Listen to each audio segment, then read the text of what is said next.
सिर केर नदी दो सादो केर मयार।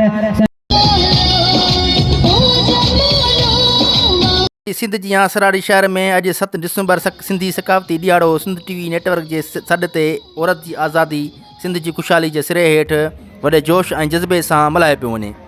सराड़ी में मुख़्तलिफ़ सरकारी ऐं निजी स्कूलनि पारां मंसूर अहमद सियाल जी अॻवानी में हिकु तारीख़ी रैली कढी वई, जंहिंमें उस्तादनि शागिर्दाणियुनि सां गॾु शहर जे सियासी समाजी ऐं इल्मी अदबी शख़्सियतनि वॾे तादाद में शिरकत कई। उस्तादनि शागिर्दनि ऐं ॿियनि टोपियूं अजरक पटका ऐं रवायती लिबास पाए सिंधी सकाफ़ती गीतनि ते रक़्स करे झुमरियूं हयूं। रियाज़ हुसैन ज़रदारी साहब जी सिंध टीवी जे तरफ़ां जेको अॼु स्लोगन आहे औरत जी आज़ादी सिंध जी आज़ादी, मां तव्हांखे ॿुधाए छॾियां त हिकिड़ी वॾी मशहूरु चवणी आहे त हिकु मर्द पढ़ियो हिकु फ़र्द पढ़ियो, हिकु औरत पढ़ी पूरो मुआशिरो पढ़ियो, पूरी क़ौम पढ़ी।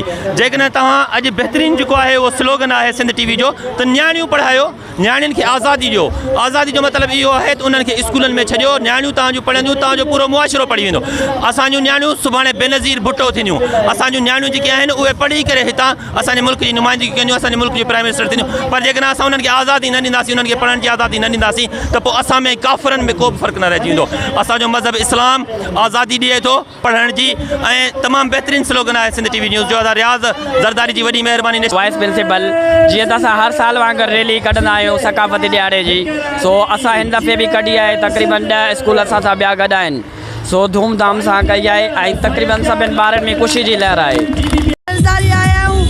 सतें क्लास में पढ़ा थो, मुंहिंजो घोटु जाफ़र ज़रदारी आहे। ऐं सिंध बाबा चवां थो त सिंध असांजी अमर धरती आहे, हीअ सिंध असांजी सदाईं क़ाइमु रहंदी। असां सकाफ़त जी रैली कढी आहे नवाज़ डायरी स्कूल सां असां ॾाढा ख़ुशि आहियूं। मुंहिंजो नालो मंसूर आहे। सराड़ी में असां हिकु पुरमसरत रैली कढी आहे, सिंध जी सकाफ़त जी रैली। असांजी सिंधी सकाफ़त कंहिं तारीख़ जी कंहिं तारीफ़ जी मोहताज न आहे। असांजी तारीख़ हिकु क़दीम तारीख़ आहे। असांजी सकाफ़त हिकु क़दीम सकाफ़त आहे जेका सदियुनि खां हलंदड़ आहे। अॼु सराड़ीअ में मुख़्तलिफ़ स्कूलनि तरफ़ां इहा आलीशान रैली कढी वई आहे, जंहिंमें सराड़ीअ जे आवाम में भरपूर शिरकत कई आहे।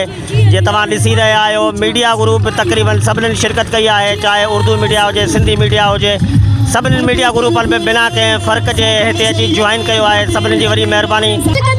जीअं सिंध सदा जीए, जीअं जो अॼु को ॾींहुं असांजो सकाफ़त जो ॾींहुं आहे, असांजो ईद जो ॾींहुं आहे। ईअं ईद जे ॾींहं जी शुरूआति असांजी 50 साल पुरानी आहे, असांजी सकाफ़त पुरानी आहे, लेकिन हिन खे आलमी सतह ते तारीफ़ करण लाइ असांजे मोहतरम जनाब आसिफ ज़रदारी साहब जी महिरबानी आहे, जो अक़वाम मुत्तहिदा में सिंधी टोपी पाए वियो। उन अस्सलाम वालेकुम, मां आहियां अली रज़ा, क्लास 4 जी गवर्नमेंट प्राइमरी स्कूल नवाज़ डायरी खां।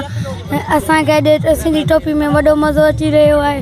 असां सिंध मल्हाईंदा रहंदासीं, सिंध 5 सालनि खां वधीक रही आहे ऐं सिंध असांजे लाइ सकाफ़त आहे। सिंध मुंहिंजी अमां सूं तुंहिंजे मथां, सिंध मुंहिंजी अमां सूं तुंहिंजे मथां, छा लिखी छा लिखां, हिकु कलम हिकिड़ो मां कीअं पूरो पवां। अस्सलामु अलैकुम, आऊं आहियां हाशिर रज़ा मशहूरी, ऐं अॼु मूंखे ख़ुशी आहे असां हिते गॾु थिया आहियूं पंहिंजी सकाफ़त खे ज़ाहिर करण लाइ। असांजी सकाफ़त असांजी अजरक टोपी आहे जेका 5000 साल पुरानी आहे। अॼु असांजो ही कल्चरल डे ईदनि खां बि वधीक ईद आहे। जीअं 2 ईदूं असांजूं आहिनि इस्लामी हवाले सां, त हीअ असांजो हिकिड़ो कल्चरल डे उहो बि कंहिं ईद खां घटि न आहे। अल्हम्दुलिल्लाह सॼो साल हिन जो इंतज़ारु रहंदो आहे ऐं हिन में असां भरपूर नमूने सां तयारी कंदा आहियूं ऐं ईअं ई तयारी कंदा आहियूं जीअं असां पंहिंजो ॿियनि ईदनि लाइ तयारी कंदा आहियूं। जॾहिं त रैली चाकर चौक खां शुरू थी, जेका नेशनल प्रेस क्लब सराड़ी ते पहुती, जिते स्कूली ॿारनि उस्तादनि पारां सिंधी सकाफ़त ते बहितरीनु तक़रीरूं पेश कयूं ऐं सिंधी गीतनि ते शानदार परफॉर्मेंस ॾेखारे पंहिंजी धरती सां मोहबत जो इज़हार कयो। कैमरामैन टीम सां गॾु रियाज़ ज़रदारी, सिंध टीवी न्यूज़ सराड़ी।